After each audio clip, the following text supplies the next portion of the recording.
More truth, reason, and common sense coming up in just a moment. You want some more reason throughout the day? Well, now it's easier than ever to find. Check out the website at HooserReason.com. There you can find past shows, special features, our monthly blogs, and a heck of a lot more. Plus, make sure to check in frequently as we're constantly working to add more goodies that you'll really enjoy. Also, you can always subscribe and follow our social media sites for bonus content, articles that we use on the show, or maybe some additional rants. Yeah, it's all that and so much more. Check it all out at HooserReason.com.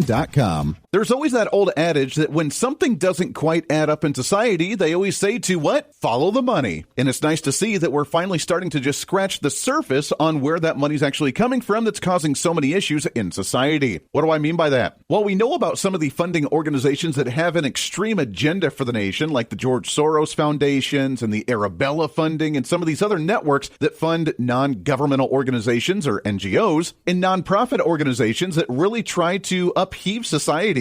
And when it comes to these issues, knowledge is really the power. And we're finally starting to see some of that knowledge come to light when we see these organizations, including Code Pink out of China, that's really funding many of the protests that we see now, that's supporting an Islamist regime in Iran, while at the same time protesting for a No King's Day here in the United States against Donald Trump. And that's just kind of weird. But it all begins to make sense when we realize there's an effort to try and destroy the United States from within and doing it within our culture. I'm Andy Hooser.